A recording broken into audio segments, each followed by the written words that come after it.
Assalamualaikum warahmatullahi wabarakatuh. Nama saya Deomeli Amanda dari kelas AKP 5B. Saya akan mempresentasikan materi bukti audit. Yang pertama, definisi bukti audit. Bukti audit adalah segala informasi yang mendukung angka-angka atau informasi lain yang disajikan dalam laporan keuangan yang dapat digunakan oleh auditor sebagai dasar yang layak untuk menyatakan pendapatnya. Yang kedua, tujuan audit. Tujuan audit atas laporan keuangan adalah menyatakan pendapat atas kewajaran laporan keuangan dalam semua hal yang material sesuai dengan prinsip akuntansi yang berterima umum di Indonesia. Kewajaran laporan keuangan dinilai berdasarkan asersi yang terkandung dalam setiap unsur yang disajikan dalam laporan keuangan. Yang ketiga, asersi manajemen dalam laporan keuangan. Asersi tersebut dapat bersifat implisit maupun eksplisit. Asersi manajemen yang disajikan dalam laporan keuangan dapat diklasifikasikan berdasarkan penggolongan besar berikut ini. Yang pertama, asersi keberadaan atau keterjadian. Yang kedua, asersi kelengkapan. Yang ketiga, asersi hak dan kewajiban. Yang keempat, asersi penilaian atau alokasi. Yang kelima, asersi penyajian atau pengungkapan. Yang keempat, standar pekerjaan lapangan ketiga. Bukti audit merupakan suatu konsep yang fundamental di dalam audit, dan hal itu dinyatakan dalam standar pekerjaan lapangan ketiga. Ikatan Akuntansi Indonesia menyatakan bahwa standar pekerjaan lapangan ketiga berbunyi bukti audit kompeten yang sudah cukup harus diperoleh melalui inspeksi, pengamatan, tanggung jawab, dan konfirmasi sebagai dasar yang layak untuk menyatakan pendapat atas laporan keuangan yang diperiksa. Bukti audit didasarkan atas standar pekerjaan lapangan ketiga. Ada 4 kata penting dalam standar tersebut, yaitu 1. Bukti audit. Kedua, cukup atau tidaknya bukti audit. Yang ketiga, kompetensi bukti audit. Yang keempat, bukti audit sebagai dasar yang layak untuk menyatakan pendapat auditor. 1. Bukti audit.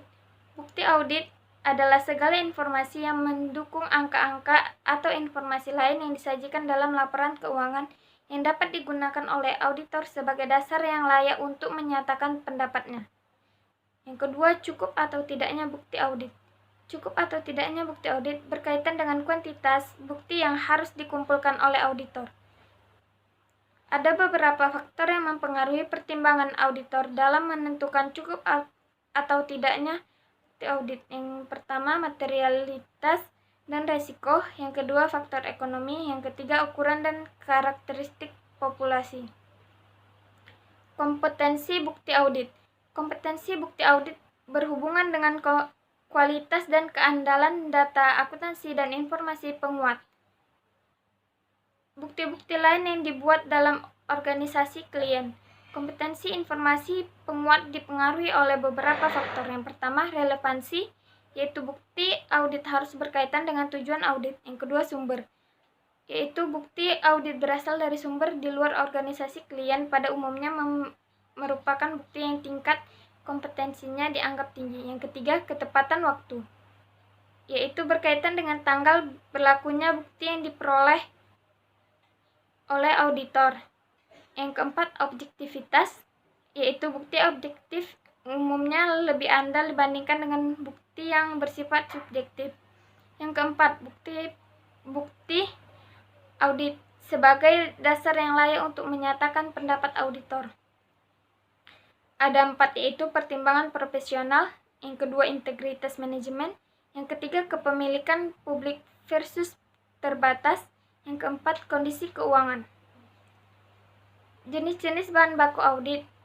Dalam memutuskan proses audit aman yang akan digunakan, ada 7 kategori umum bukti audit yang dapat dipilih oleh auditor. Kategori ini yang disebut juga jenis, yaitu sebagai berikut. 1. Pemeriksaan fisik. Yang kedua, konfirmasi. Yang ketiga, dokumentasi. Yang keempat, observasi. 5. Pertanyaan terhadap klien. 6. Ketepatan mekanis. Yang ketujuh, prosedur analitis.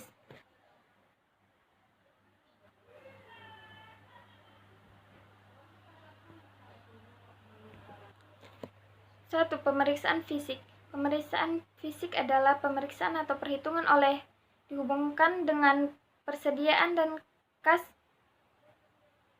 dan tetapi dapat juga ditetapkan dalam verifikasi surat-surat berharga, wesel tagih, dan aktiva tetap berwujud.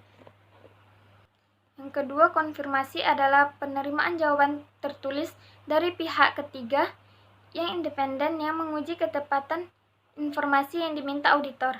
Yang ketiga, dokumentasi. Dokumentasi atau yang sering disebut vouching adalah pemeriksaan auditor atas dokumen-dokumen atau catatan-catatan klien yang melengkapi atau membuktikan informasi yang dicantumkan atau harus dicantumkan dalam laporan keuangan. Yang keempat, observasi. Observasi adalah penggunaan indera untuk menilai kegiatan-kegiatan tertentu. Selama proses audit berjalan, terdapat banyak kesempatan untuk menggunakan penglihatan, pendengaran, perasaan, dan penciuman untuk menilai berbagai macam hal. Yang kelima, pertanyaan terhadap klien. Pertanyaan adalah usaha untuk memperoleh informasi tertulis atau lisan dari klien sebagai jawaban atas pertanyaan auditor. Yang keenam, ketepatan mekanisme. Pengujian ketepatan mekanisme menyangkut penelitian kembali terhadap sampel, perhitungan, dan pemindahan informasi yang dibuat oleh klien selalu periode yang diaudit. 7. Prosedur analitis. Prosedur analitis menggunakan berbagai perbandingan dan hubungan untuk menentukan apakah saldo-saldo perkiraan tampak wajar. Prosedur audit.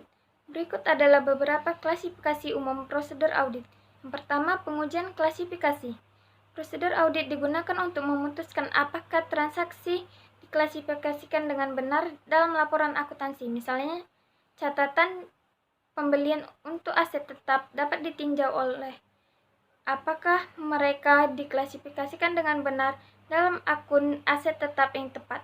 Yang kedua, pengujian kelengkapan. Prosedur ini menguji untuk melihat apakah transaksi yang hilang dari catatan akuntansi, misalnya laporan bank klien, dapat ditelusuri oleh melihat apakah pembayaran kepada pemasok tidak dicatat dalam buku, atau jika apakah pembayaran ke pemasok penerimaan kas dari pelanggan tidak dicatat.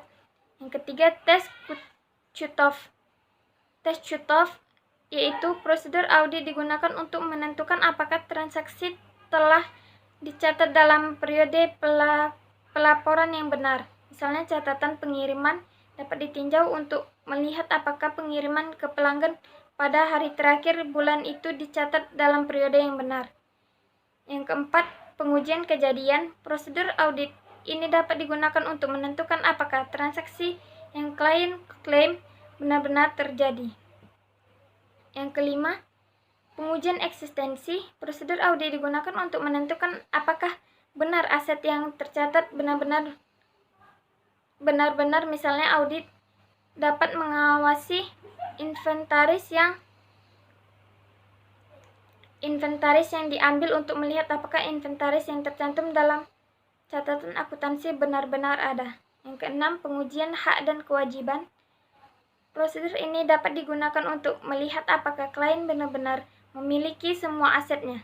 Sebagai contoh, pertanyaan dapat dibuat untuk melihat apakah persediaan benar-benar dimiliki oleh klien atau bukan ditahan pada konsinyasi dari pihak ketiga. Yang ketujuh, tes penilaian. Prosedur audit yang digunakan untuk menentukan apakah penilaian aset dan kewajiban dicatat dalam buku klien sudah benar. Sebagai contoh, satu prosedur akan memiliki data harga pasar untuk melihat apakah nilai akhir dari surat berharga sudah benar. Situasi audit yang mengandung resiko besar. Dalam situasi tertentu, resiko terjadi kesalahan dan penyajian yang salah dalam akun dan di dalam laporan keuangan jauh lebih besar dibandingkan dengan situasi yang biasa. Oleh itu, auditor harus waspada jika menghadapi situasi audit yang mengandung resiko besar seperti pengendalian intern yang lemah, kondisi keuangan yang tidak sehat, manajemen yang tidak dapat dipercaya, penggantian auditor, perubahan tarif atau peraturan pajak atas laba, usaha yang bersifat spekulatif, transaksi perusahaan yang kompleks. Keputusan yang harus diambil oleh auditor berkaitan dengan bukti audit. Keputusan yang saling berkaitan yaitu: pertama, penetapan prosedur audit yang akan digunakan, penentuan besarnya sampel, penentuan unsur tertentu yang dipilih sebagai anggota sampel, penentuan waktu yang cocok untuk melaksanakan prosedur audit. Kompetensi bukti audit. Kompetensi bukti audit berhubungan dengan kualitas atau keandalan data akuntansi dan informasi penguat. Keandalan catatan akuntansi dipengaruhi secara langsung oleh efektivitas pengendalian intern. Pengendalian intern yang cukup menyebabkan keandalan catatan akuntansi dan bukti-bukti lainnya yang dibuat dalam organisasi klien. Kompetensi informasi penguat yang dipengaruhi oleh beberapa faktor berikut ini. Yang pertama, relevansi. Yang kedua, independensi penyedia bukti. Yang ketiga, efektivitas pengendalian intern klien. Yang keempat, pemahaman langsung auditor. Yang kelima, berbagai kualifikasi individu yang menyediakan informasi. Yang keenam, tingkat objektivitas. Yang ketujuh, ketepatan waktu. Baiklah, sekian dulu dari saya. Lebih dan kurangnya saya mohon maaf. Kepada Allah saya mohon ampun. Wabillahi taufiq wal hidayah. Wassalamualaikum warahmatullahi wabarakatuh.